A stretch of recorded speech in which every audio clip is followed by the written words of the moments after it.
Are you ready to talk about killers? Buddy, I'm ready to talk about killers. Talk about the Great Recession. I'm ready to talk about Obama. I'm ready to talk about the Midwest.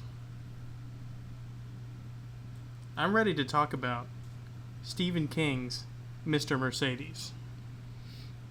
Welcome to the Sad Boys Book Club. My name is Dusty. And I'm Daniel. And, oh my god. Yes, Mr. Mercedes, Stephen King.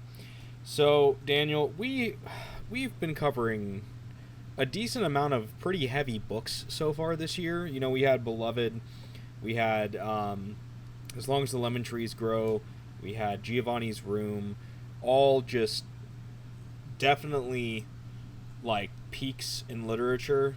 Just, you know, the top of the top, just phenomenal authors, phenomenal stories, phenomenal messages and all that.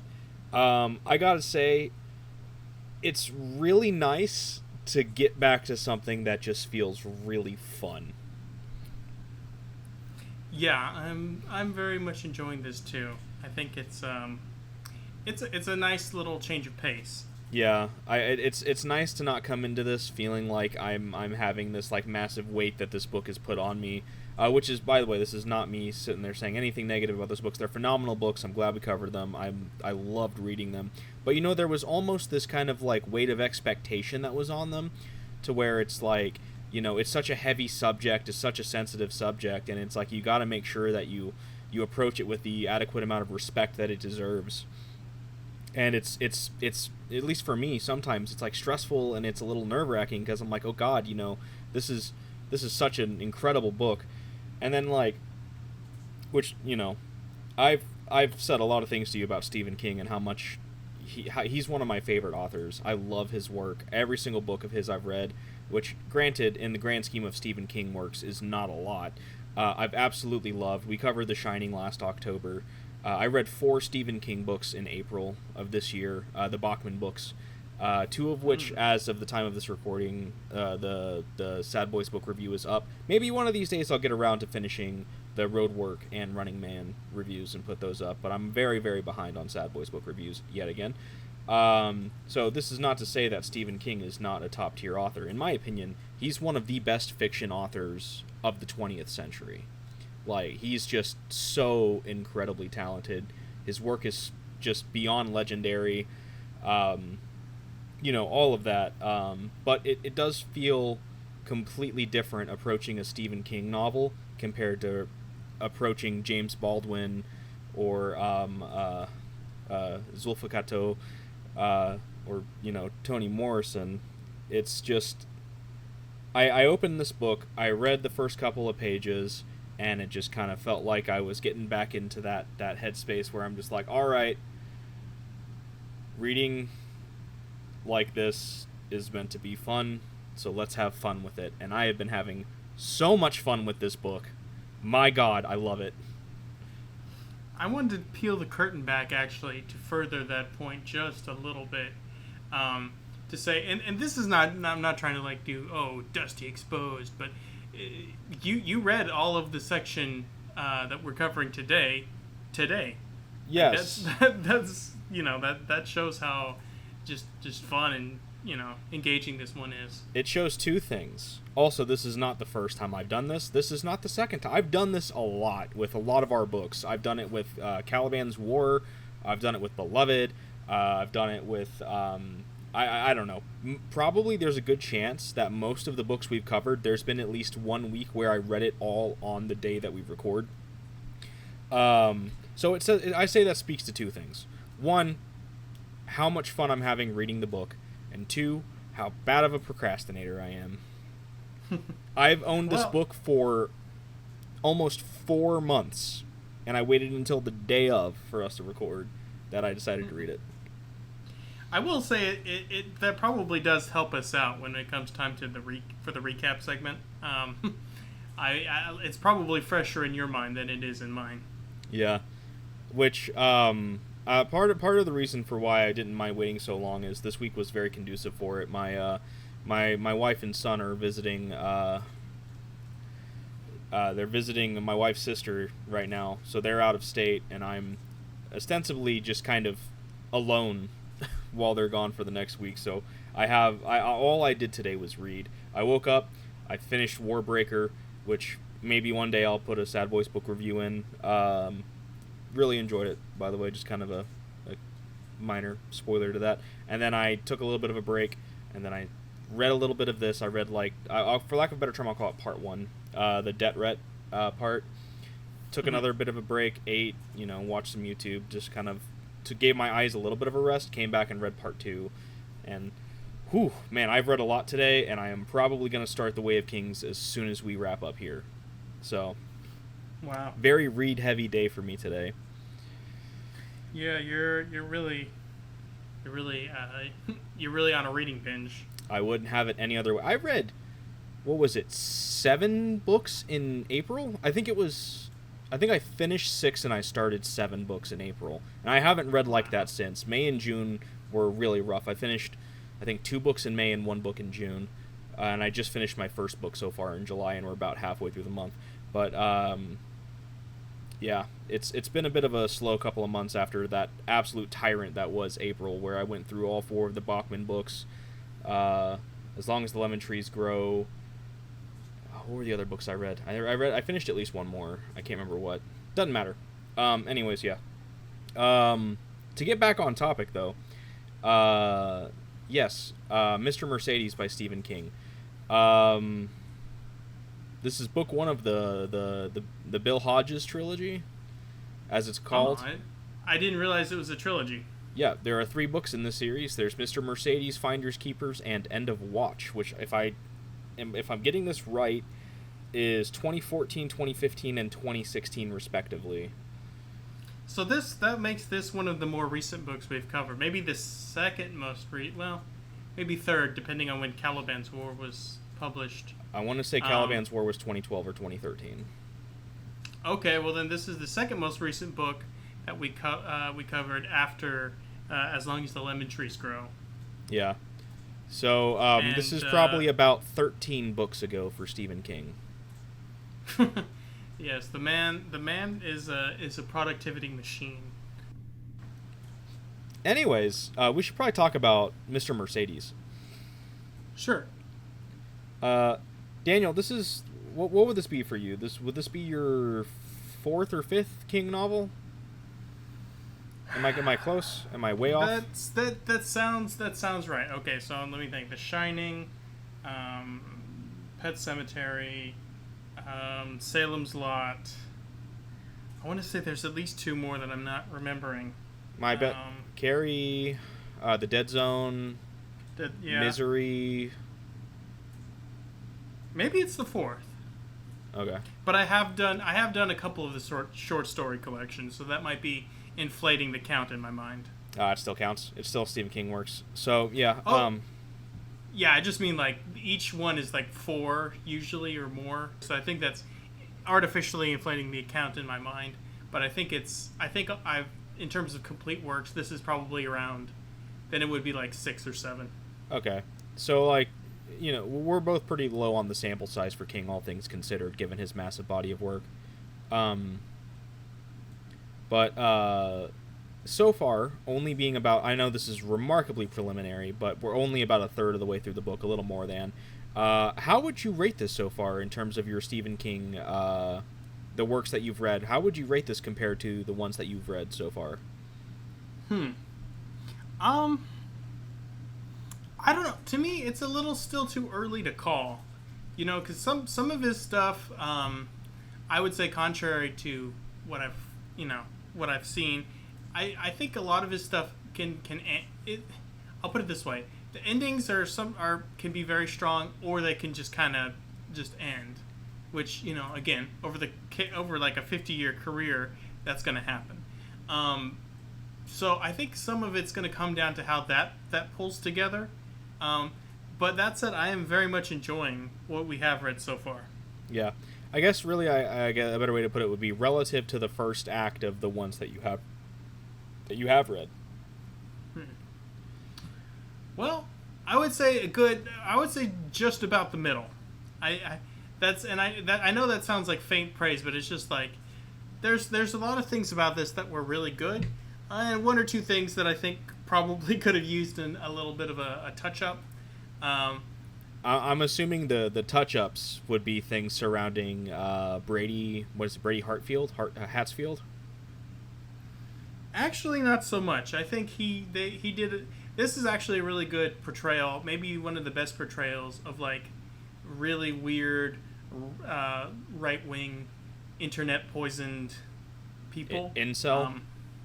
Incel. I mean, there is definitely a strong incel element to him, but he really captures the sort of 4chan / right wing Twitter / right wing Redditor kind of ethos in a way that was very surprising, coming from somebody who we would consider as an older man somewhat removed from the zeitgeist. I think he captures that very well. Yeah, that's another thing too about this book that is just makes it that much more enjoyable to me. Is I was thinking about it, I'm like, man, he's really doing a great job of portraying an older man that feels out of touch and old fashioned in the internet age, and younger characters that grew up with it ostensibly and are more savvy about it. So he definitely did his research. Though Stephen King, at least he's always struck me, at least in the modern age, as very much with the times, technologically speaking. Yeah, I think he was an early adopter of computers, and I think that's really has shown through in a lot of his work over the years. And some of those short stories, in fact, revolve around early computing. I will say, though, to kind of get us back to Mr. Mercedes, just to give a few brief little broad strokes here, because we are resurrecting the author here at Sad Boys Book Club. Perhaps fittingly, that as we are reading Stephen King, we are resurrecting the author. So I'm going to give a little bit of interesting context regarding the time in which the book is depicting. Despite the book coming out in 2014, it takes place approximately let's call it like around 5 years before the release of the book. So or at least five years before with the writing. Yeah, the prologue was what, April 2009? I think it was like April 9th and 10th of 2009, and then the rest of the book so far is like summer 2010. I want to say I think it's somewhere around May or June of 2010. Yes, I think that was my read as well. And I think it was really interesting to see Stephen King kind of talking about the early Obama presidency and the memories of that and the I think some listeners, if they're too young, they may be too young to remember, or some listeners, if they're our age, might have been somewhat sheltered from how bad things actually got, particularly in regions like the Midwest and the Northeast. Just how bad the economy got and how many people lost their jobs. The book opens with these job seekers standing in line, a line that goes for more than a mile, waiting to just get something, anything, And I thought that he did a great job of capturing that sort of that despair and uncertainty of that time. I don't know. You can probably talk a little bit more about the particulars, but I just wanted to root that so that when we kind of go into some of these other topics, I just wanted to base it there. So when there's a lot of references to things of that era, and I just kind of wanted to orient us in time a little bit. Yeah. And it kind of goes to show where my headspace is when I read King, especially since the last King books I've read were the Bachman books, in which, like, two of them, The Long Walk and Running Man, are about a dystopian pseudo-future where, like, the government is all sorts of fucked, and there's ostensibly these, like, game shows that are super just not great, be it The Long Walk or The Running Man. So when I was reading the prologue, I see it's 2009. My brain did not make the connection until I was past the prologue, and I'm reading about all of these people that are basically that have been hit hard by the Great Recession, and they're coming up to sit in line. I think the dude that we follow, what was his name, Augie? Yes. Augie Odenkirk. He comes and gets in line for a job fair that's gonna be at the city center the next morning. I think he gets there at I think he gets off the bus at 11 p.m. the night before, so he can be in line for it to open at 9 a.m. the next day. And he's not even. And he's not the first in line. Yeah, I think there's somewhere in the ballpark of 1 to 2 dozen people that are already there before him. So yeah, I was gonna say, and he wasn't even close. Yeah, and it's this whole thing where it's 1,000 guaranteed jobs for the people that are going to be going to this job fair, and how he's yeah, this is going to be wrapping this line's going to have at least 2,000 people, and that might be a conservative estimate by the time the doors open.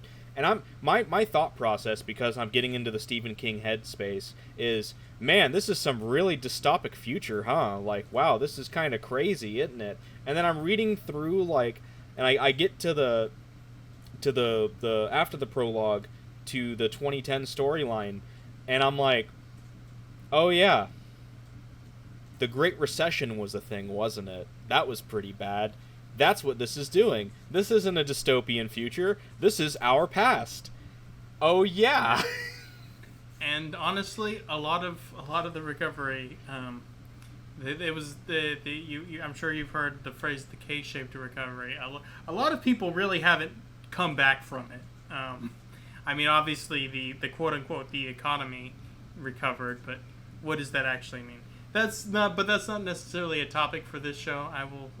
I'm not going to get too far into that, but it was something that was very very interesting seeing Stephen King, because a lot of his work involves the times in which he is writing, and he interacts with it, and he comments on it, and I think it's interesting that it is no different even in a then more contemporary model.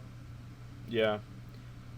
But yeah, I just thought it was funny that my brain just went to some sort of dystopian thing when it was actually just him trying to accurately convey how things were in our reality. It's just wow. I just couldn't help but laugh at myself. But we're 15 years disconnected from it at this point. So I feel for a lot of us there is that bit of well, we don't really remember it exactly how it used to be anymore because it's so long ago. But yeah. So to try to really quickly go through the prologue, because we're already half an hour deep here. So yeah, we have all of these people that are in line because the recession is happening and people are just trying to make ends meet. And we have our perspective character, Augie Odenkirk, who is in line, and he ends up chatting with this other woman who's in line as well, and she's brought her infant daughter with her, and it's cold, it's very misty and foggy, and the baby sounds like she might have a little bit of croup, and the mom's just yeah, I'm sorry, I forgot her name. It's something. Well, we'll see why but it was something a little bit old-fashioned. This is one of the things that Stephen King is not awesome at. He's generally great, but he still gives people names like it's 1974 sometimes. So they're just kind of chatting, and he ends up kind of helping her out as best as he can. He brought a sleeping bag, and he lets her and the baby stay in the sleeping bag where it's warmer, and the baby will get better protection from the elements. And it's kind of one of those things to where it's a lot of people are looking at her and just judging her for it. Someone even makes a comment saying, "Oh, someone should call child services," and she says herself, she's like, "Man, I there's nobody that could watch her, even if the sitter was able to, which she's not. I couldn't afford to pay her to watch her. This is where I'm at. It's her life is at such a point to where in order to make sure that her child has a life, she has to risk this, and it kind of shows how dire the situation was for some people. just something as simple as getting a job. And we see that where Augie is thinking to himself, he's just like, man, I feel like I'd just accept flipping burgers at McDonald's at this point if they gave it to me. It's something. So yeah, which that was a thing that happened, was people with like years of experience in other fields and like degrees and stuff started competing with people that usually are looking for jobs in the service industry. And while that's a huge and necessary function, so I'm not trying to denigrate it, it did cause a lot of problems from that perspective as well. Yeah, which just quick aside, people in the food industry are one of the most underrated and disrespected people in the workforce. They are literally the backbone of society. Yeah, like if they only knew, they literally could just shut shit down. It's unreal, like the unrealized just how important they are to things. Yeah, I worked in food service for the better part of 7 years, and it's not great. I wouldn't recommend it, but I also feel like everybody should work in either food service or retail for at least a year, so that you can just experience the bullshit that comes with it that you have to deal with on a day-to-day basis. So yeah. Anyways, so yeah, that's kind of the state of affairs at this point. And so time's progressing. I think it's like the sun is just starting to come up. There's a light fog in the area, and Augie notices a Mercedes-Benz, a 12-cylinder Mercedes-Benz that's kind of rolling up on them. And at first he thinks that it's the mayor, who's just coming to give some speech about, oh yes, we're proud of you, all of you people. Oh yes, workforce is great. Yes. But then it has its lights on, and they're like pretty bright, and that's how he recognizes that it's Mercedes-Benz. And then the driver just lays into the horn, like really, really loud, and then just drives straight into the crowd. And the end of the prologue here is basically the end of Augie's life, as the Mercedes is driving through the crowd and people are trying to escape, and it's creating a pile up, and the car is just slamming into people. He's knocked down, and the only thing he can think to do is try to cover and protect the woman and her baby before the car can hit them, hoping that his body can provide some sort of protection. And the last thing that we see in this chapter is he looks over, hoping that maybe the car is veered off, and all he sees is a tire before nothing. And I think the last thing is the last thing he thinks is that he hopes that the baby is still asleep. Yeah.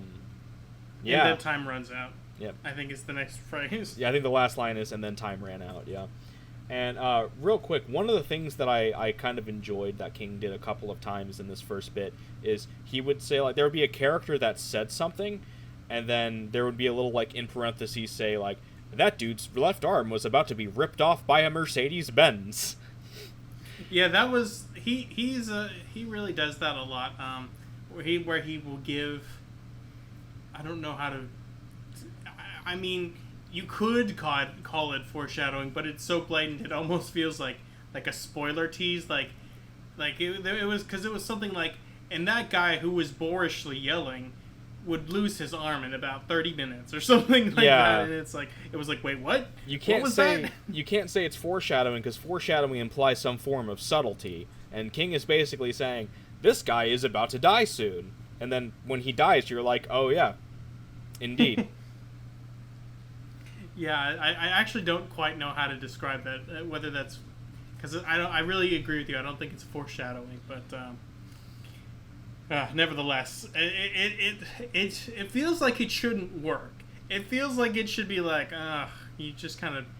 I've read it in a book of his that it didn't end up circling back around to still working, both in terms of how I felt in that moment, and how when the alluded to future comes to pass, it really doesn't soften the blow. It's almost like in those old 80s movies where there's like the end cards where it's like a freeze frame and it just says like this character went on to do this, this, and this, and there's like music playing in the background before it goes into credits. But instead of it being at the end of the movie, it's like in the middle of the scene, and it's like this dude ends up getting his arm ripped off soon. This dude will get creamed by a car soon. I just imagine it just as like the guy's just like, just like saying something, and then it just does the freeze frame, and you just hear everywhere you look, and it's just playing that music, and it says he's about to get ran over by a car, and then the scene just resumes. So in my version, it was playing "Don't You." I don't know why mine goes to the Full House theme song, but every time I think of any of those scenes, it's that song. I don't know why, but yeah, that's the end of the prologue. We're being all jokey and whatnot for a very, very macabre scene. The eight people were murdered, including Augie, the woman, and her infant baby, which made me sick to my stomach, if I'm being honest here. Perks of being a father, I guess. Because as soon as we got that first, and then his arm would be ripped off soon, I'm like, God damn it, King, you're gonna kill the woman and the baby? Are you serious, man? And then, it ends with him covering them, looking over and seeing the tire right in his face. And it's like, yep, that's it for them. Thanks, Steven. I love your propensity for the shock factor by doing something outrageous like killing an infant with a fucking car. But yeah, it's just kind of par for the course with Stephen King. But that's the prologue. That is our inciting incident. The Mr. Mercedes. Yeah. That's one of the names that I know they ended up. There are a couple of the names that it says that the news gave them was Mr. Joker, or I think it was the Joker, the Clown, and Mr. Mercedes. But yeah, it's also referred to as the City Center Massacre. So we pick up in 2010. It's been about a year, and we're following our main character, K. William Hodges, former detective, now retired. He's been retired for about 6 months now, and he was the lead detective on the Mr. Mercedes case. Before retiring, it is still an active open case, but nothing has really happened in terms of like trying to actually find Mr. Mercedes since that morning. So the case is ostensibly cold. And we are introduced to Bill Hodges. He's a retiree. He worked 40 years on the force. He's living off his pension now, and he's spending his days sitting in front of his TV, getting fatter. I think he said he gained like 30 pounds since retiring, and contemplating eating a bullet from his dad's service revolver. And watching a lot of terrible, doing actual self-harm, like watching reality TV shows like Jerry Springer. My inference was that what he was watching was Jerry Springer, Judge Judy, and Dr. Phil. That was my interpretation of what he was watching based on his descriptions. Yes, and I also agree with his description of Dr. Phil as, quote, that Nazi doctor. Yeah, thanks, Oprah. But yeah, he's not living a good life, to say the least. And it's kind of one of those things that you hear about like retired cops, how there's that emptiness that can happen, and how suicide rates are decently high for retired law enforcement officers, which is, I don't know, maybe someone should look into that. Like, I don't know, that sounds like an would it be an epidemic? Would that be the right word to describe it? I don't know, maybe. But that sounds like it's something that should probably be looked into, because that's unfortunate. But his monotonous reverie is broken. Revelry might be a better word.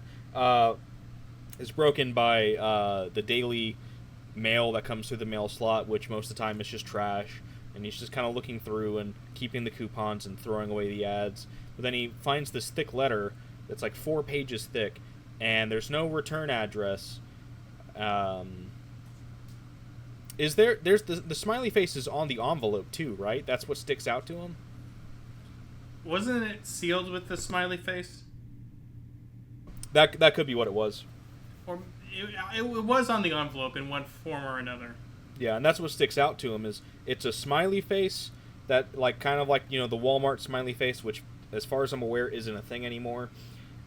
Which makes me feel old. I'm sure Bill Hodges also feels quite old when he's talking about the Walmart smiley face, and there's probably kids that are like, what does that mean?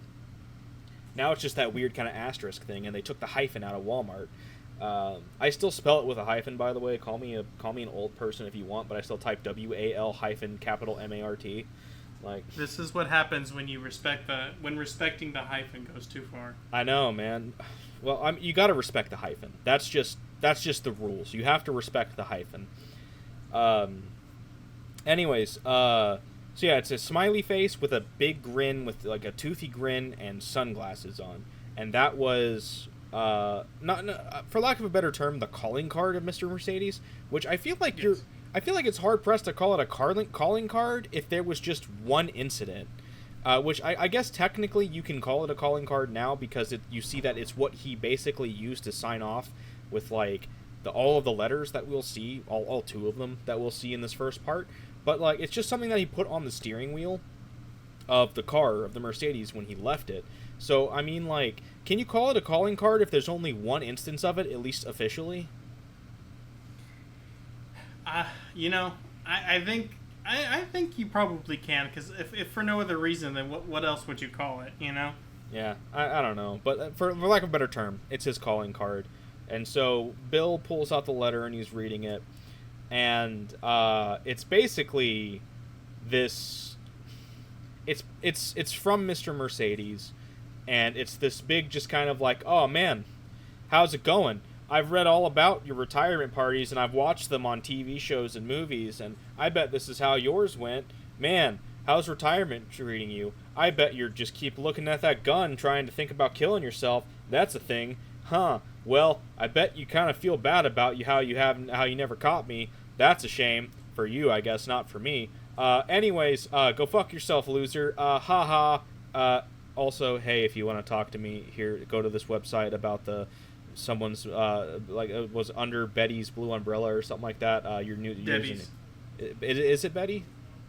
It's Debbie. Debbie, under Debbie's blue umbrella. I made you a username. Here you go. Anyways, later. Well, it was the Obama years. There was a lot of easy money flowing around. A lot of investment in a lot of tech firms that ultimately went nowhere. Everybody had a startup they were trying to pump. Yeah. But man, what a letter though. Like, dude just like he turned on the shade and just like pumped it to max, man. It was actually pretty chilling. We have adopted a very, I don't want to say glib, but a somewhat lighter tone in this episode, but like the letter itself is pretty chilling. Yeah. But this actually has like the inverse effect on Bill, and it makes him like he gets into it. He's like, oh yeah, oh shit, and he just kind of like goes. He gets back into his old detective groove, and he starts going through making notes about the letter, and yeah, I'm expecting the perk thing to be a red herring, by the way. Yeah, another, I guess, kind of important thing to bring up is he's just like, oh yeah, and when you give this letter to your old partner at the department, they're not going to find anything. So, but just so you know, almost like he's basically saying, I know you're going to turn this in for evidence. So, haha. Yeah, this causes Bill to kind of like break his kind of stupor and put on his detective pants again and start ostensibly like reopening the case mentally. So this is his kind of call back to action, if you will. This whole, and it almost feels like this is listed as like a mystery crime thriller, and I almost feel like it's some sort of I don't know, like a postmodern noir. Does that make sense? Like, we don't have the heavy smoker private detective, and the woman walks in, I've got a case for you. He's like, darling, I'm retiring, or it's just some kind of all of those stereotypical noir things. You hear like the LA Noir soundtrack playing in the background. Like, it doesn't feel like that, but it definitely feels like King A little bit, yeah, with Janie, but like it definitely does feel like King wanted to have a noir feel without it being specifically a noir. And I really love that because I think that's such a fun genre. But yeah, so this leads up to him calling his old partner, and he's like, "Hey, can you meet for lunch? You just want to catch up and whatnot." And he's like, "I can't today, but how about tomorrow?" And I was like, "Cool." And so they're gonna meet up then. Um, so the next day he goes to go meet up with his old partner. His name's Pete, right? Yeah, they meet up for lunch at the diner that they used to go to when they were together, and man, he's just cool as a cucumber, dude. Man, he just kind of comes in, they just kind of have their small talk, and Pete's basically just like, "All right, dude, like I know you wanna, I know you're just jonesing for some information and what's going on." So he like slips him a piece of paper that basically says, "Write down what you're wanting, why you're really here, and I will and I'll give you what I can." And he writes down four things, and it's like, well, what was it? It was Davis, park rapist, pawn shop robber, and Mr. Mercedes. And the first three are supposed to be red herrings. That's supposed to just make it to where it just seems like he just wants to check in on what were the active cases when he retired, just because he's retired and he has nothing else to think about. So yeah, I just want to know what's going on with that. And Pete's just like, "Aha, I knew it, you old dog," and just kind of gives him the updates of the first three. And that's just kind of giving us a little more backstory between the two of them and the things that they worked on. Very, very fun scene. I loved their back and forth. Oh man, their relationship reminds me of a relationship that I have with some of my friends as well. Just very fun, very jokey, like two very close people that just aren't afraid to just get weird with it, with their sense of humor and whatnot. I love it. Just a great scene. But then when he gets to Mr. Mercedes, he basically just nothing. It's still dead in the water. Nothing really to go off of there, and they just kind of think back to, or I think it's mostly just him thinking back to their time working on the case, and scattered throughout this entire section, throughout the entirety of this first bit here, we're getting like flashbacks that Bill has to the investigation that him and Pete were doing into the Mr. Mercedes case, and most of the investigation was interviews with the woman who owned the Mercedes-Benz, Olivia Trelawney, whose Mercedes-Benz was stolen, and then the crimes were committed, and then the car was abandoned. So they interviewed her a number of times throughout the investigation, and both of them just came to despise her. She was a very neurotic woman. We learn later that she had really bad OCD. She had like a lot of nervous tics, and it's possible that she inadvertently enabled Mr. Mercedes to commit the crimes that he did, and the bullying that she received from society, from the news, in her eyes, from the cops, from the two of them, and what we will later learn is interactions that she had with Mr. Mercedes through the Under Debbie's Blue Umbrella website. It eventually led her to kill herself. She OD'd on pills, and and that was around the time that Bill retired. So first off, I just want to say, as nasty of a woman as Olivia Trelawney might be, she did not deserve any of the flack that she got. Like, regardless of whether it was she left the keys in her ignition, which I don't think is the case, or she had the spare keys in the glove box, which might be the case, I don't think she should receive any modicum of blame for this. Her car was stolen. She was the victim of a crime. Her car was then used to commit an even more heinous and dastardly crime. She is also a victim here. She's not as bad of a victim, but she's still a victim. This victim shaming is fucking disgusting. I cannot believe that this happened. As somebody who has been in a similar, albeit not close to the same situation as Olivia Trelawney, I have to co-sign this message. I can't understand it, dude. Like the media is just like, oh, you let this happen, and it's like she didn't sit there thinking, I hope if I leave my keys here, my car's gonna get stolen by a psychopath who's gonna murder people. But you know what? I'm just too lazy to do anything about it. Oh well. Like she had no clue. Like she didn't enable it. She didn't. Yeah, I mean, even if she did leave the keys in the car, which has not been established one way or the other, or didn't know there was an extra pair of keys, or whatever the case may be, it really wouldn't warrant any scrutiny whatsoever. To be honest. Yeah, like I said, she's also a victim in this situation. She had no cooperation with Mr. Mercedes. I really could be saying Brady. I mean, his name's Brady. He's one of the perspective characters. Like, she had no interactions with him until he contacted her via letter after the day of the city center massacre. It's just insane. I understand the cops grilling her because they're trying to get to the bottom of this and solve a murder.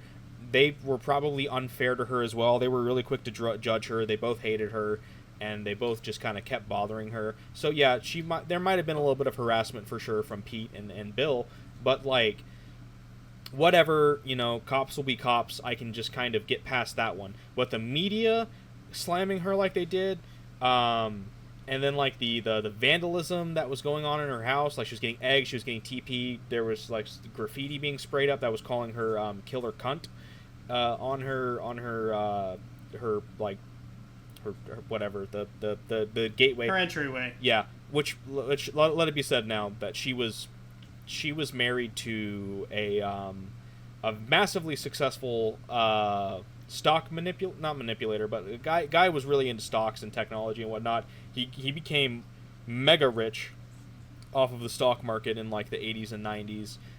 She's living super, super comfy. She's in the super fancy, super rich neighborhood. She's worth like $7 million after her husband died. Like, I imagine part of it, I think the reason why her treatment was the way it was is because she was a rich woman sitting pretty during the middle of the recession. Maybe. I think it might just be more.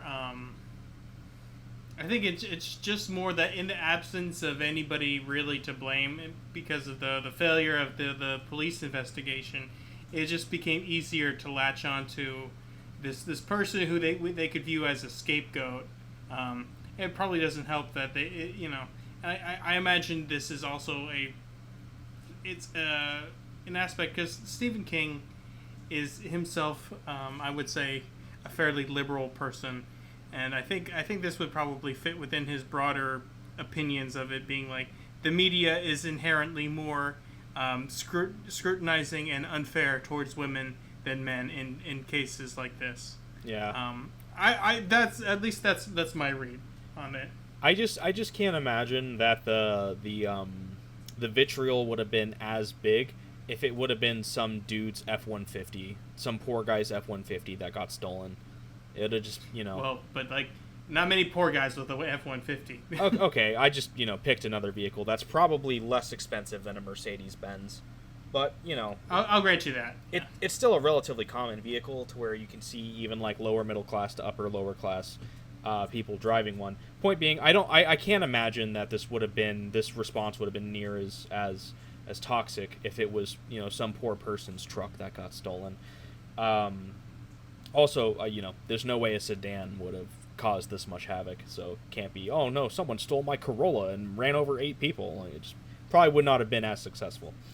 Probably would have only gotten like 2. It probably would have not even gotten, it probably would have gotten stuck on the guardrail or whatever, probably would have averted a massive disaster. But anyways, yeah, so she eventually, it led to her committing suicide because of it, and, just not great. So that's kind of like a little bit of the backstory that we get piece by piece. But yeah, so we have Bill who's basically back in it, and I think it's around this point where we get our first perspective jump over to Brady, who is Mr. Mercedes, and yeah, he's some I don't know, he's like what, mid to late 20. He's 28, I think is what it is. He's 28, and he's working at an electronics store. The Best Buy equivalent. Yeah, it's basically Best Buy. They even have their own Geek Squad. I forgot what they call them. Cyber Patrol, maybe. Yeah, he works for the legally distinct Best Buy for their legally distinct Geek Squad. Which is funny because it's the Stephen King is all about cultural references. Like he mentions Coca-Cola in this book. He mentions Target, Walmart. Oh God, so many things. He talks about Obama, like so many things that are just very culturally relevant. But then, like, you have this guy that's working at some place that it's called something like Discount Electronics, spelled with an X instead of a CS, and it's like, what's funny, yeah, that, and then he also the reality TV shows. He doesn't name like Judge Judy and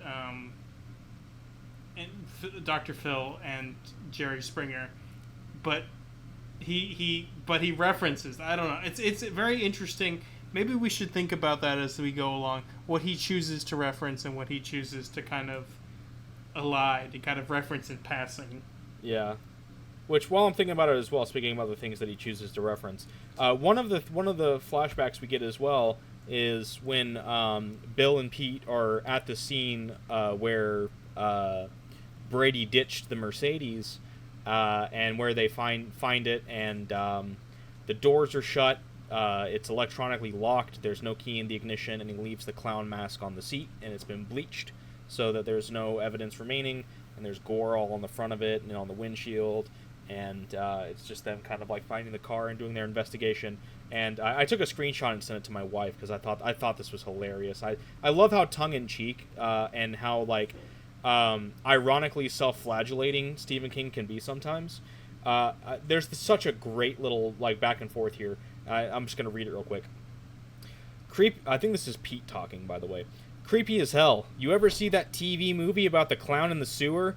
Hodges shook his head. Later, only weeks before his retirement, he bought a DVD copy of the film, and Pete was right. The mask face was very close to the face of Pennywise the clown in the movie. I sent that to my wife with the caption, "Oh, Steven." Which anybody... I thought that was funny, too. Anybody who's deep in the Stephen King lore knows that he has a very well-connected narrative universe. The SKC, or the SKBU, if you will, the Stephen King, or the SBLU, the Stephen King Literary Universe. SKLU, Jesus, maybe I can get this acronym right. The SKLU, the Stephen King Literary Universe. There we go. So many of his books are connected. Most of them have some sort of like thread that ties them together. One of the biggest ones is Randall Flagg, who is one of the biggest reoccurring villain characters of Stephen King's novels. He's the main villain of The Stand. He's the main villain of The Dark Tower. He has a bunch of different names that he goes by. He is like the big bad, like devil incarnate of the Stephen King universe. So he has a lot of books that are interconnected. There's a really great bit in 11/22/63 that I will not spoil, that has the main character in that book interacting with a couple of the characters from another one of his books, and I thought it was one of the funnest scenes ever. As soon as he describes the characters, I'm like, oh my god, it's them! And he has this really great conversation, and they kind of play around. It takes place after the end of that book, and they kind of dance around what happens in it, and it's one of those if you know kind of things, and I was like, that's cool as hell. So yeah, there's so many great Easter eggs that you can find in Stephen King books that connects all of them together. Fun fact, my copies of Wolves of Calla, Song of Susanna, and The Dark Tower, books 5, 6, and 7 in The Dark Tower, in the section that shows books written by Stephen King, and it has your just monument of a list of books written by Stephen King, there's bolded books, and then on the bottom it says that those bolded books are books that are in that are related to the Dark Tower, that are like in the series, so to say. And I think that's just so cool. I love how he has this like 50-year-long spanning universe where like all of these books are super connected. All of that to say, I guess this isn't one of them, because I love how they just reference the 1990 Tim Curry It TV movie 2-part series in this, as it's something that exists in our world. And I got such a kick out of that. I'm like, well, I guess this isn't in his Dark Tower universe or whatever. Though Dark Tower is some weird thing with parallel universes and space time and all of that. So it still could be, but generally speaking, they referenced the 1990 Tim Curry It, so it probably isn't. But I love that. That's one of those things to where it's like only Stephen King could do something that blatant and just get just a nice chuckle, and you're just like, that was funny, nicely done. I was wondering about that myself at first. I was like, I wonder if Obama lives in the same universe as Pennywise. Yeah, apparently not. At least not in this particular continuum. Let me be clear. This clown is creepy as hell. No, Mr. Pennywise, I will not float too.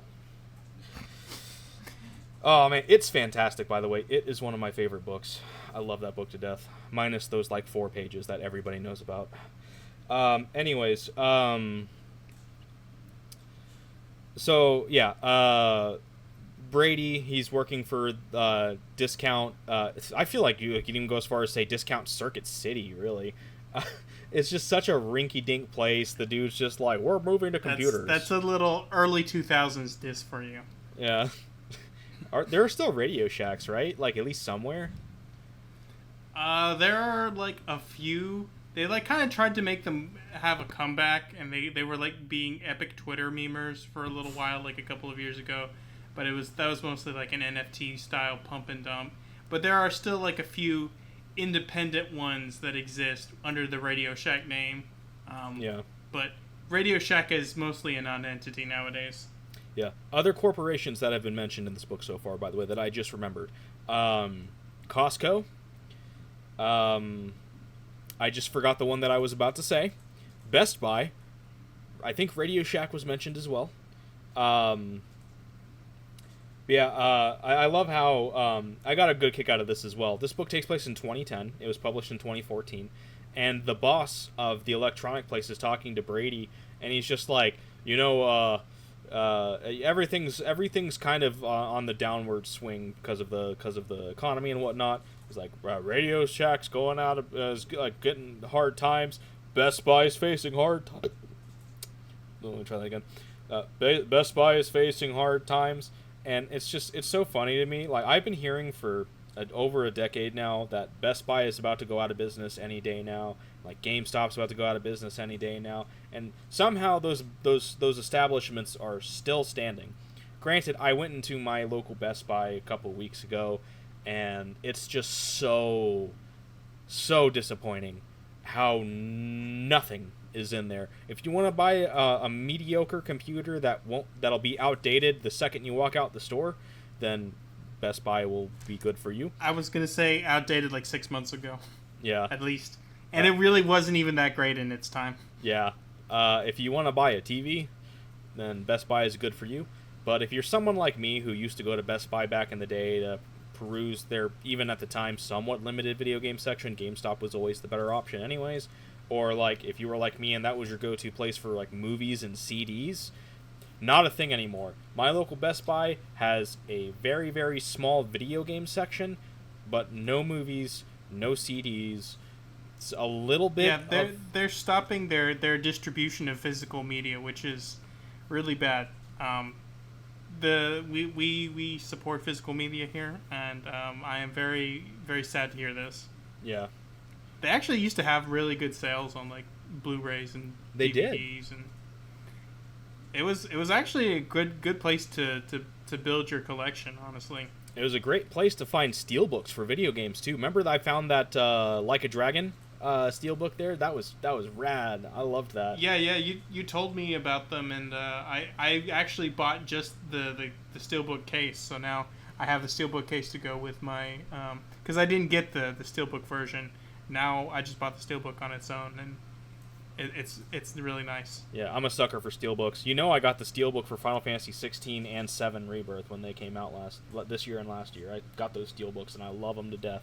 Anyways, so we've been here for about 15 minutes. Brady works at an electronics store.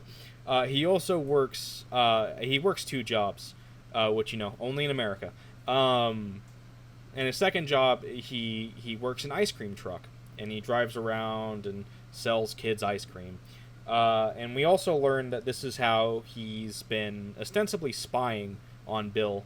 And should we talk about just briefly his interactions with? Do you think it's worth talking about his interactions with his colleague? With Freddy? Yeah. We can. I don't know how relevant it is. I don't necessarily think it is. But it does. It is a how to put this? A Patrick Bateman-esque conversation he has with her, where he is like in a very vacant way, like listening to her concerns and. Yeah. 'Cause she's I believe she's a lesbian woman, right? Is that what? You could shake my hand, and our interests may align, but I am simply not there. Yeah. So basically, that's really what you need to do. He gives basically vague, affirming answers to her. So she kind of continues the conversation, and she perceives them to be friends, but in truth, he only holds contempt, loathing, and a homophobic attitude towards her. Yeah, he's got all the hallmarks of just shitty villain, and not shitty like shitty writing, shitty like shitty person. He's racist. He's homophobic. He's a psychopath. I don't know if I called him an incel earlier. But I don't know how much of that is involuntary, because he thinks to himself that a lot of he's like, I'm not interested in women, I'm not gay, and I'm not asexual, but I just don't really give a shit. So I don't know. I would still. I think that partially has to do with his own sexual abuse, which we will see later. But hypothetically, that was in the letter, and that letter has a lot of lies in it. Well, but we see from his perspective. Well, we'll get to it when we get to it. Yeah. But so I'm still gonna call him an incel. I think that it fits more than it doesn't. But he's just such a shitty person. But yeah, the ice cream truck is how he's able to,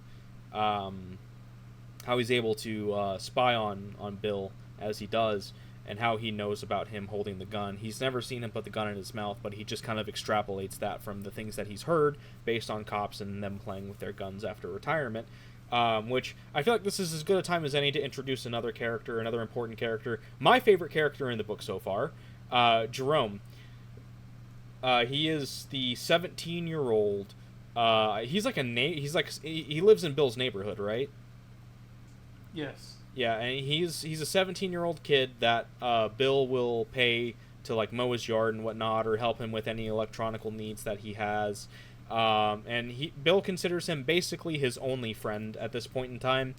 And Bill, he super friendly dude. He comes up to buy an ice cream with his little sister. He's got a dog named Odell. It's like it's like a terrier or something like that. I don't remember what kind of dog it is. Irish setter. Thank you. And we get just some horrible fucking racism from Brady. Jerome is just he's inwardly racist. Brady is someone who tries to have an exterior that is super average, non-assuming, any person in the crowd kind of thing, just very, very just nondescript, but internally he's just a vile person. And Jerome buys ice cream, and he just kind of yucks it up with him, he's just this nice, I'm just a guy who likes giving kids ice cream kind of guy. But yeah, like I said, violent racism, just fucking ugh. It's once again, it kind of goes back to our conversations that we had during the reading of The Shining, to where it's I understand the point that King is making with this super racist rhetoric, but it doesn't make it any less uncomfortable to read. Yeah. Yeah, those were tough passages to read. Yeah, and Although, oh, go ahead. I was gonna say it is when I say it's violent racism, I mean it. It is some vile, vile shit. Well, he talks about like poisoning the ice cream before he sells it. Yeah. It's like pretty deranged stuff there. Yeah. Which he also that's not purely because of Jerome being black kind of thing. That's it's I mean it's partially that. It's like I would like to do that to him, but it's also I would also just like to poison all of the kids with ice cream, but I would get caught doing that. So maybe not yet. Not yet. Not yet. That is the thing. Yeah. So we get a really big introduction to what kind of person Brady is, how much of a vile, despicable human being he is, and a little bit of a more introduction into Jerome. Yeah, which I think at this point he'd only been kind of just mentioned offhand in the internal monologues of Bill, where he's just like, I need to get Jerome to cut my grass. He left like a note for something. He's like, and this is actually what I was referring to when I said the needing to touch up. Oh yes. Jerome has how to put this. He has a caricature that he does by the name of Tyrone that is like the most stereotypical, like what a racist thinks that black people talk like kind of way of speaking. And that's it. That is meant. That's intended, I think, by King, to as to show there's like a little bit of a. I don't know. I don't want to say identity crisis per se. But like, Jerome feels a little bit uncomfortable with his blackness, and he's what does it mean to be black, that kind of thing. Which is there is a lot has been written about it. But the thing is, this is not really a subject that, I mean, if a white author was going to do this, it had better be done with a very deft hand and with the help of some, at least some sort of sensitivity readers. And that was clearly not done here. It comes off pretty poorly, honestly. And that was kind of tough to read also. But generally speaking, the character of Jerome is written with a lot of a lot of respect for his intelligence and a lot of generally pretty good depiction, I would say overall. But that was just like ooh, that was sometimes the boomer slips out of Steve, and that was one of those moments. Yeah, the writing of Jerome as Jerome, I think, is great. And like I said, he's my favorite character in this book so far. Jerome is such an awesome, fun, really cool character. And his interactions with Bill are just, later on, are just so great. I love him. I think he's great. And I really hope that King doesn't kill off Odell, because I'm going to be a little upset if he does. But the way that this section ended, I feel like it's coming. So thanks, Steven. Yeah, Jerome's great. I love him. He's my favorite character so far. Yeah, after his work shift, Brady goes home, and we get to see his home life a little bit. And man, I don't know how some people think of some of these things, but like, I feel like the tamest way I can describe his interactions with his mom would be Oedipus complex. But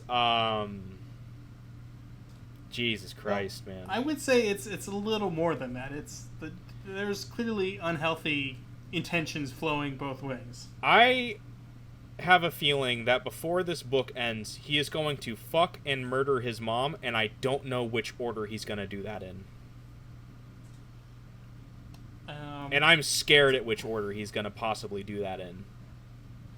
It's definitely going to be a very, however this resolves, it will be in a very uncomfortable way. I'll put it that way. Yes. Oh my god, that scene was so goddamn uncomfortable. Like, he comes home, his mother is an alcoholic, she doesn't do anything, he hates her, he very much has inclinations towards murder, but then, like, she's wearing nothing but, like, her underwear and her bedgown, and her movements kind of make it slip, and he sees he sees her underwear, and he's like trying to force himself not to call them panties because that's sexual, but then he's like staring at her chest, and it's just, and she notices, and she like leans into it, and I'm just like, ah.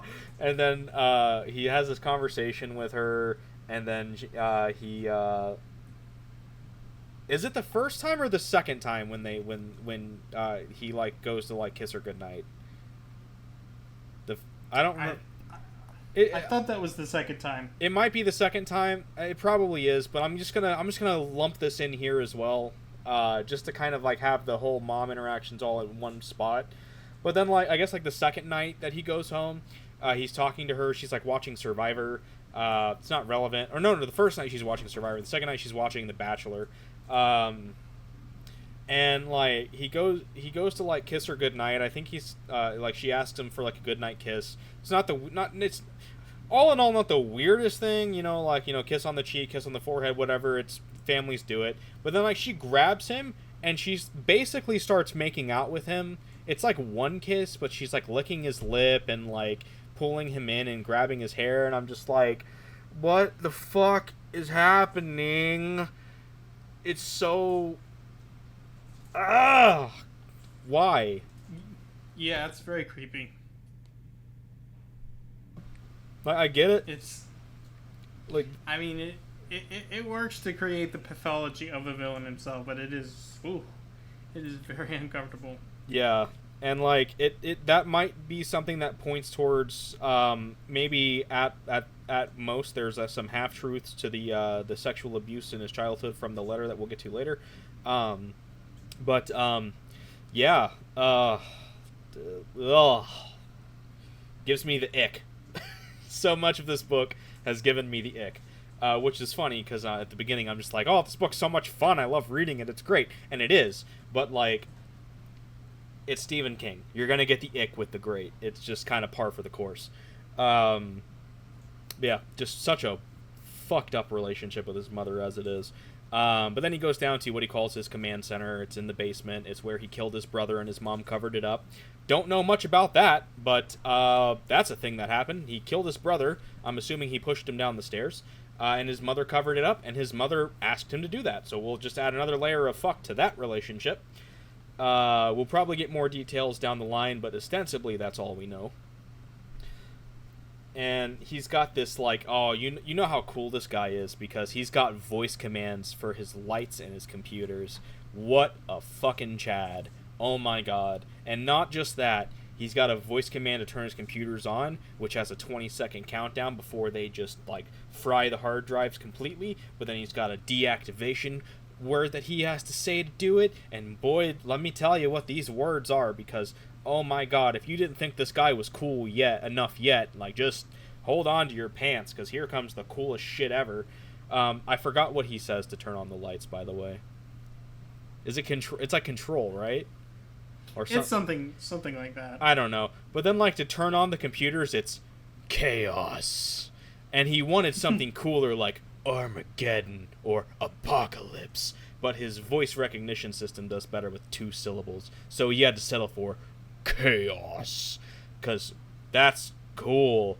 And the deactivation code for the memory wipe is darkness. Oh my god, man. Is Brady not the coolest fucking dude you've ever known? Like, wow, I can't believe how cool this guy is. And, of course, like any totally rational and not psychopathic Oedipus man, he has to jerk off to get rid of the thoughts that he has of his mom, because, sure, why not? Just to make the situation even more gross. Yeah, the Brady chapters are not easy reads. They're gross. They're gross. That's the best way I can put them. I will say, pretty real to a lot of the real. There's a lot of really gross people online. So I'll put it this way. It rang true. Yeah.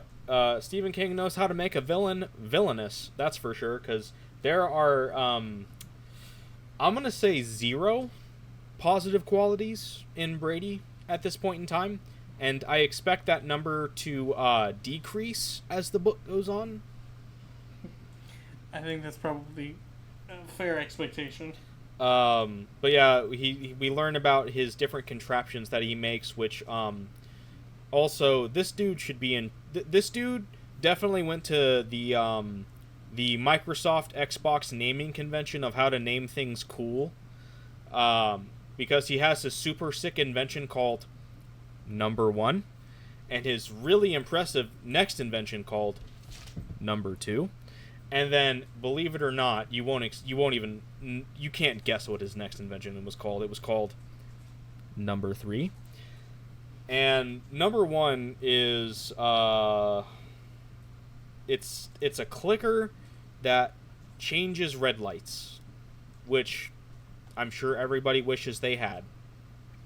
Didn't they kind of have something like that, like the Flipper Zero, or like a couple years back, where somebody got it to make that work?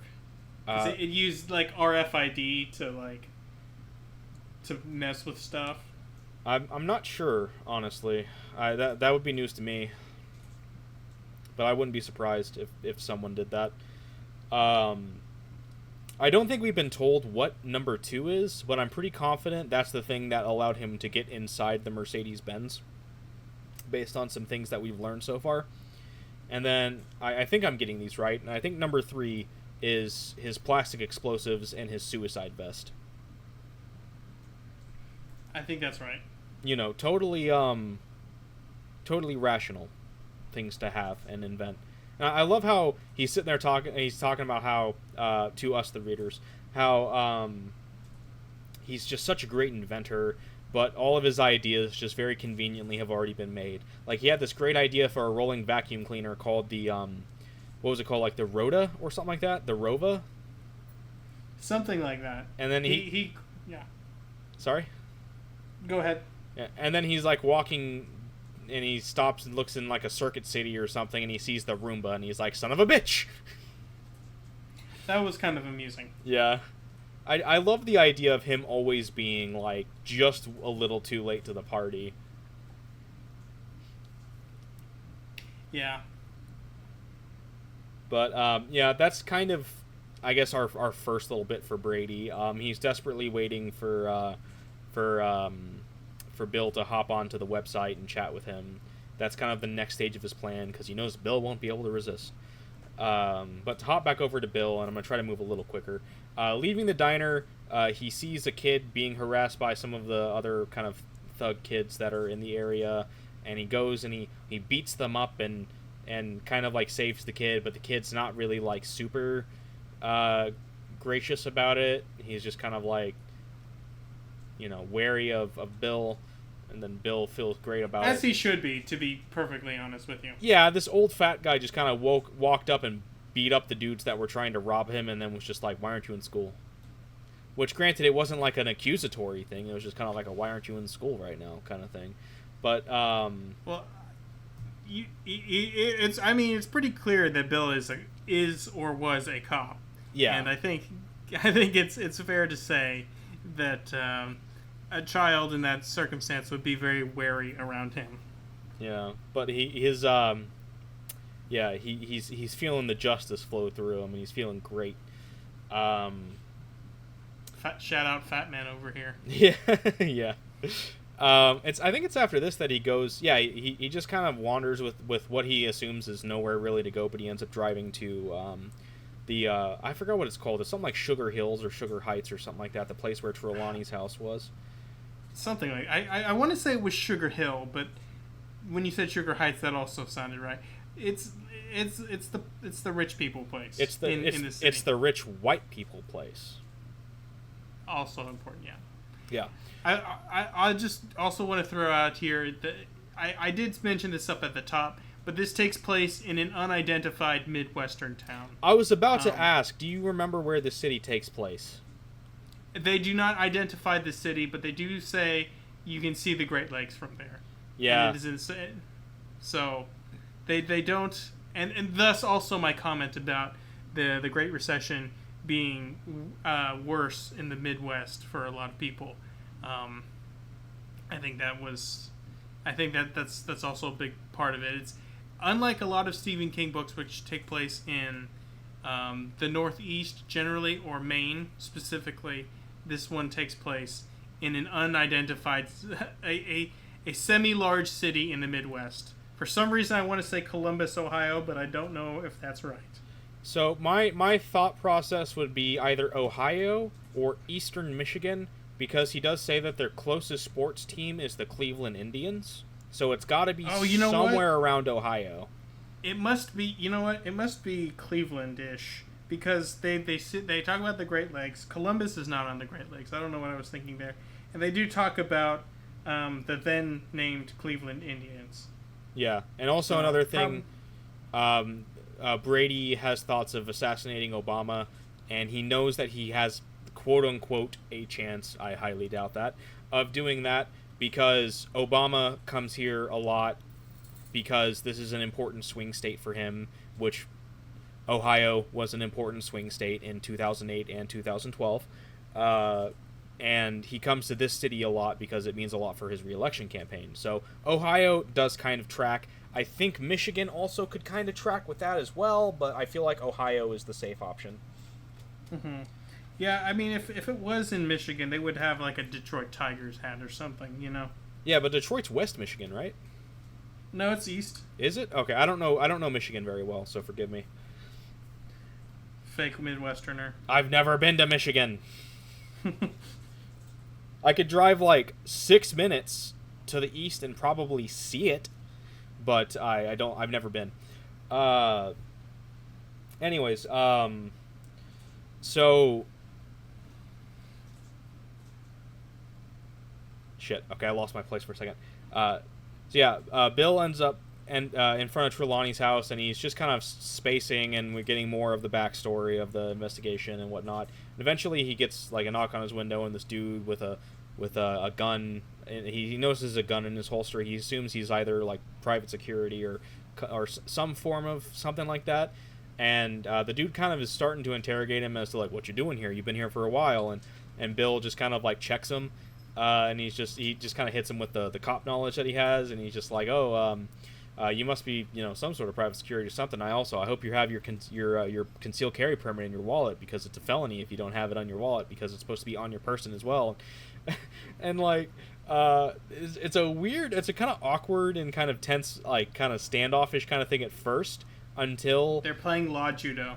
Basically, until Bill sees his license, and he sees his name is Radney, and he makes a comment that's like, it's like, oh, Radney, like the, I don't know, country singer or something like that. And the dude's like, yeah, exactly. And that kind of like creates the bridge, and they just kind of have a nice chat, because he's just like, what are you, a cop or something? He's like, retired. And he's like, yeah, I worked the Mr. Mercedes case. And he's like, oh, okay, that explains why you're here. And just reminiscing about it. And he's like, yeah, basically. And they're kind of chatting, and the dude's just like, hey, what's the phrase here? Discretion.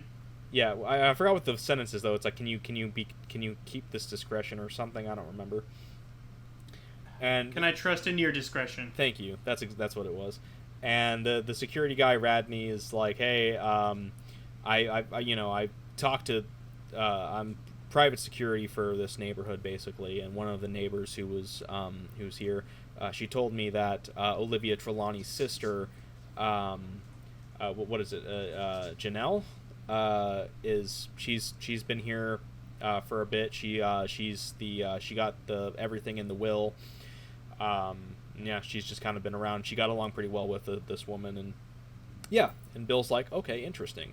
So he now has something to kind of follow up on. So he's going to try and get into contact with Janelle.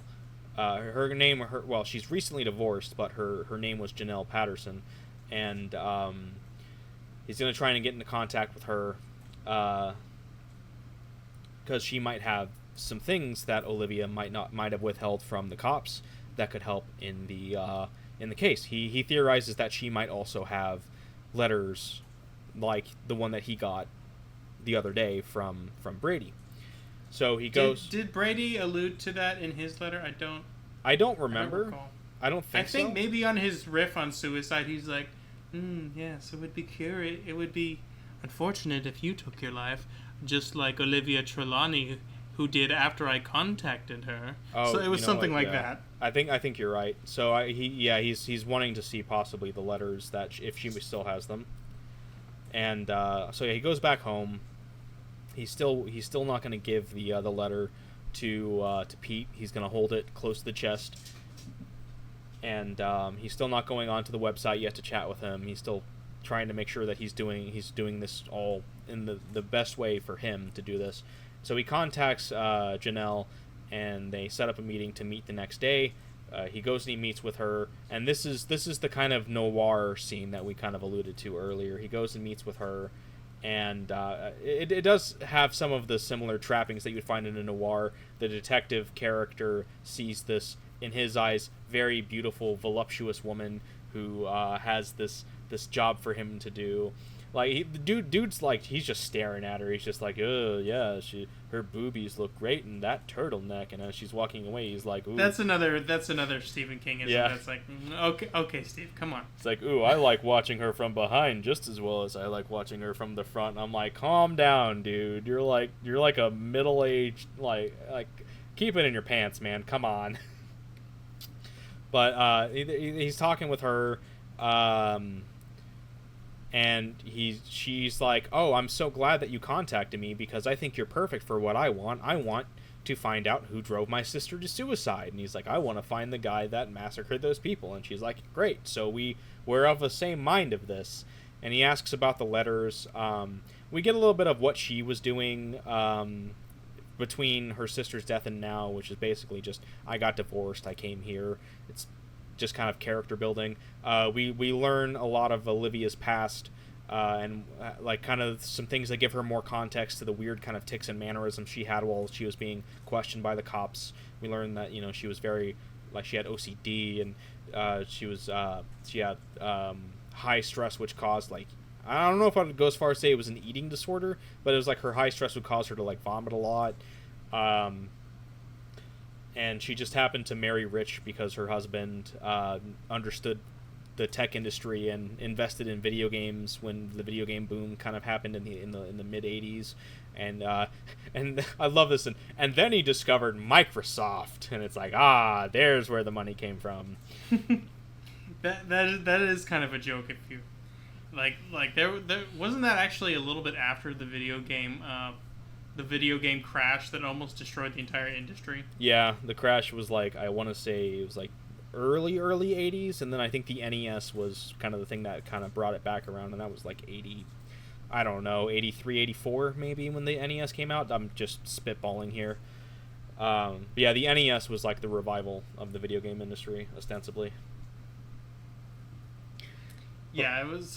But yeah, the real money definitely came with Microsoft, and didn't he also invest in Amazon or something like that? I don't remember Amazon being mentioned, but I would not be shocked if that's the case. I feel like he hit it big 2 times or something, but that's not really important, really, to the story.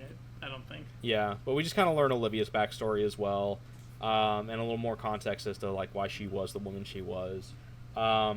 Also, kind of one of the big sticking points in the investigation and the things that they were questioning her about was the spare key in her Mercedes, and she like pulled the key out of her purse, and she's like, "Hi, I have my key right here." And the theory that Pete and Bill had was that she left the keys in her ignition, and she had both her primary key and her spare key in her purse, and she would just kind of grab whichever one she grabbed when she would get in her car. And because she left the key in the ignition, that's what allowed Brady to steal the car, and she just has her spare. But she was like committed to the story that there was only ever one key, even though the bill invoice when she bought the car 5 years prior had 2 keys listed. She's like, well, that was just wrong then, because I only had 1 key. And so that was the story she stuck with until her death. And so what Janie comes up with, Janelle Janie, what she comes up with, or what she says that leads Bill to have this like kind of minor epiphany is oh no, I'm sorry, no, it's not her that does that, it's actually Jerome that does that. But so I'm getting ahead of myself. But yeah, so the context that Janie gives him about her mental state makes him think that, okay, maybe there is more to this than we thought, and maybe our theories originally weren't quite there. Maybe there's a little more details as to how the key actually got where it was, and how Brady, which he doesn't know who Brady is, by the way, this is just for my convenience, stole the car. So very lucrative meeting. She ostensibly hires him as an unofficial private eye to help figure this out. He's working ostensibly like outside of the realm of legality here, because he doesn't have a private eye license. He's a retired detective, so he doesn't actually have legal authority to do any of this. And he's like, hey, just so you know, like, make sure you have a really good lawyer set up in place so that we don't get arrested when we turn this over to the police if we have to, because I am working outside of the grounds of my legal bounds right now. She's like, all right, cool. So, so he leaves, and now his next course of action is to get ready to start communicating with Brady via the Umbrella website. But before he does that, he wants to make sure that it's on the up and up, and he knows that Jerome is tech savvy, so he contacts Jerome and asks him if he can come over after school. Well, actually, he technically did this the night before and asked him if he could come over after school after his meeting with Janie, and if he could look at the site and figure out if it's all at least like legit enough to where he's not going to get some like virus, or it's not going to do something that is going to impede him or anything. So Jerome comes over, he's looking at it, and he's just like, yeah, this is it looks like a porn site, and he's like, it looks kind of weird, and they're having just, it's just, this is a nice kind of character building thing with Jerome. We get a little more about him and his relationship with Bill, and it's very fun, and Jerome's such a fun character. And Bill's like, hey, can you run this on one of your computers and get all the information you can about the website? I'll reimburse you for the cost of a computer if it bricks it, ostensibly. And he's just like, dude, I've got like the first and second best virus software. I ain't concerned at all. It's whatever, dude. And I'll just use one of my old Macs anyways. It's not a big deal. So, I don't think that's actually how that works, but it probably is not. I'm not a computer virus expert, but I'm gonna guess that that's probably not exactly how it works. But it's fine. I'm not gonna be a stickler on something like that. No, it's not worth it. Let's not go down the road of CinemaSins here. Yeah, and so the next day, they meet up, and he talks about the site. Jerome does. He's like, yeah, I went on to it. I made an account. You had to pay $30 per month for your account, and then you can just chat with somebody. I was chatting with a person, and here's the things I learned. And they're going out to go get ice cream while they're chatting. He's like walking his dog, and they're going to go and do that. It's just, the point being is they're going to be out and about walking for a bit. And they're just kind of talking about it. He's like, yeah, this site, it's all about privacy. It's an Eastern European server, and you can't print out the screen. It just prints out a picture of like a closed lips with a shh kind of sound, speech bubble to it. He's like, yeah, super, like, it's meant to basically be private, like pure and total privacy. So yeah.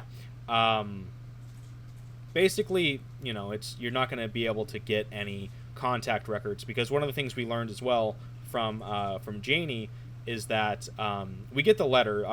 We probably should talk about the letter, actually. That might be important. The letter that Janie has that Olivia got from Brady, and how she also was given a username for that website by Brady, and how she actually corresponded with him, and that was possibly one of the major things that led to her suicide. But his letter to his letter to Olivia, rather, he's like super remorseful, and he's like, this isn't your fault, but then goes on to explain why it is her fault that he did that. Because he's like, oh, I saw your keys in the ignition, and if you hadn't left your keys in the ignition, I wouldn't have been able to do this, and I feel so bad about it. And when I learned that I killed a woman and a baby, I'm in hell right now, and everything's so bad, and you're the only person I can talk to. If you don't talk to me, I'm gonna kill myself. I made you an account, and here you go, come talk to me here. It's just completely opposite of the letter that he got, that Bill got from him. And Janie, one of the only commonalities is the use of the perk thing, perp misspelling. Yeah, and Janie gets him a copy, so Bill now has a copy of that letter and his letter. So anyways, yeah, he's talking with Jerome, and they're he's trying to kind of dance around what he's actually doing, but Jerome he's quick as a whip, and he's picking up on all of this, and he's everything that Bill is kind of setting up. Jerome is picking up and running with completely, and Bill is getting he's feeling very reminiscent of how him and Pete were, and he's just getting those same vibes from Jerome. How the two of them are basically they're two peas in a pod. They're jumping off, they're bouncing off of each other perfectly, and just for being a 17-year-old kid, Jerome is just he's so intelligent and he's keeping up with them and he's offering these great ideas. And I love this scene. This was such a and he also kind of mentions it as he references it as well. But even before he referenced it, I'm sitting there thinking this is just straight up Holmes and Watson right here, man. Like this is just this is what this reminds me of so much. And Bill even says you're like this is old Sherlock Holmes 3-pipe problem. And he's like he's like you can go be Sherlock Holmes in the ice cream shop. And he's like I'd be more of a Watson to you, but. Yeah, he tries to play cute with him with this kind of thought experiment where it's like the guy parks his car, leaves it there, goes out with his girlfriend, sees his car still there. They go and do something. He comes back and he's like, "Oh, the car's gone." He's like, "No, the car's still there, but it's facing the opposite direction because it was parked on the other side of the road. What happened?" And Jerome's immediately like, "This is about the Mr. Mercedes case, isn't it?" And he's like, "It could be." And he's like trying to be cute about it, but yeah, they're talking, they're trying to get some he's kind of bouncing things off of him, and Jerome's just being a real smart dude. And so Jerome's like, "Let me tell you the story about my mom and dad." And he's like, "My mom and dad, they fought a lot. Well, they didn't fight a lot, rather it's more so when they fought we knew not to get in their way as him and his sister." And he's like, just kind of one of those things, like in the off chance that they did fight, we knew that it was something that we didn't want to kind of get into. And he's like, and there's like, "Let me tell you a story about the one time that my dad told my mom is like that's such a woman thing to think," or something like that. And it's basically he bought his dad had bought his mom a new car, and she was like, she's super excited, she loved it. And about a year passes, and he goes and he gets her car. I think it's like he gets it like retagged or an oil change or something like that. And he opens the glove box, and inside he finds the spare key that's still in the plastic bag with the owner's manual. The key still has the "thank you for buying this car" sticker wrapped around it. And he comes in, and he's holding it, and he's just like, "How could you leave this in here? Why did you do that? If someone would have just kind of broken into your car and looked in the glove box, they would have found the keys, and they would have been able to just steal your car all willy-nilly just like that." And the mom's just like, "You never told me there was a spare key. I didn't think to look in there. Why would I look in there? Even though you really should, period. But that's besides the point." But she's like, "You never told me about the spare key, and how was I supposed to know?" And that's when he says the whole, "Oh, that's such a woman thing to do." Just a little minor misogyny there, just to kind of throw in the mix. But Bill kind of has this realization where he's like, "Oh wait, maybe Olivia Trelawney's spare key for her Mercedes was in the glove compartment, and she didn't lock her car." Because that was kind of one of the other things as well, is that if you took your keys from the car, did you lock it? And she's like, "Oh, I absolutely did." And he's like, "Are you sure you locked it?" And she's like, "Oh, I totally did." And that was also the story she stuck with. But it's like, okay, but if she didn't lock her car and she had a spare key in the glove box, then that could be how Brady got the car. Because she may not have even known that there was a spare key in the glove box, because she might have just been overloaded with so much information, and given her mental illness, that it might have just kind of gotten lost in the mix when she was told that she had a spare key. So maybe she never knew, just like Jerome's mom, and that is how the car was stolen. Basically, spare key in the glove box. So Jerome, there with the excellent insight that leads to a possible new thing to think about in this case, and they decide they're going to go back. They're heading back home, and ice cream truck passes by, and Jerome waves at Brady, and he's like, "Oh, hey, it's the ice cream guy." He's like, "Of course, now he's here," after we walked all the way to the ice cream shop. And we have our last little bit here. We go back to Brady, and he's driving his car. Or actually, no, this is not the last bit, but he sees them. He sees the two of them, and he's all mad. Just more racist bullshit. But it's like that night. Bill's not really sure how to approach He's like doing a lot of just kind of writing out the letters, trying to figure out like all the information he can really conclude off the letters, and he's ready. He's almost ready to do the website, to do the chat room, but he's not. He wants to make sure that he does this right, and the thing that he knows that he has to do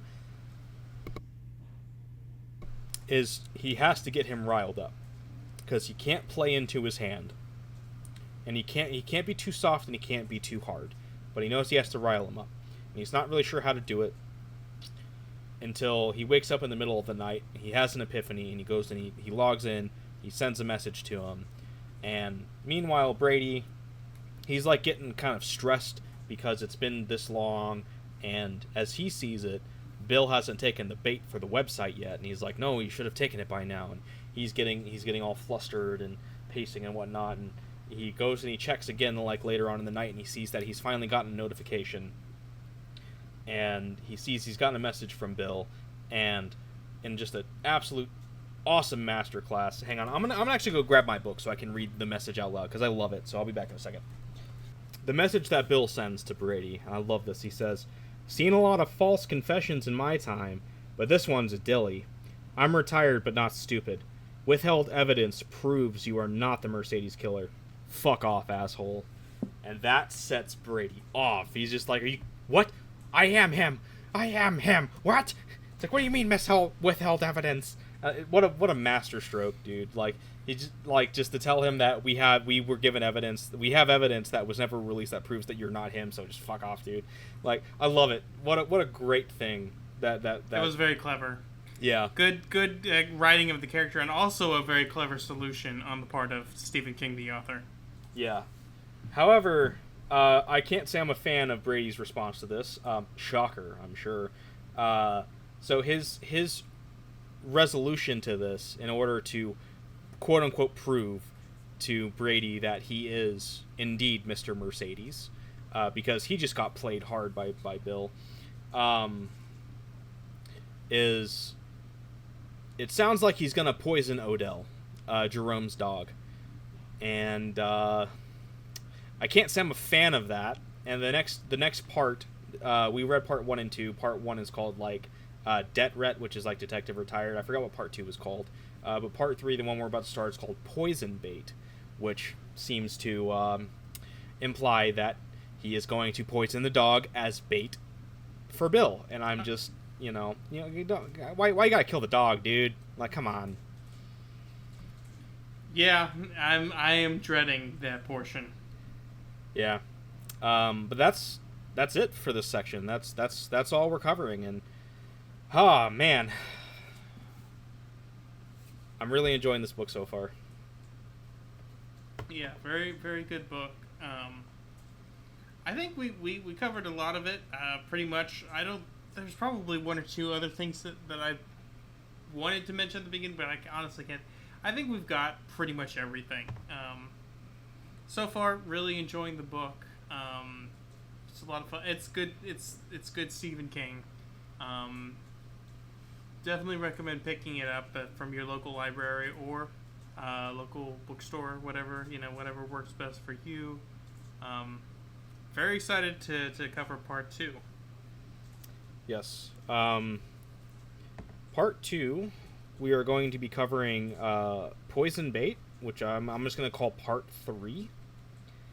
As well as, let me flip to it again, Call for the Dead, which is part 4.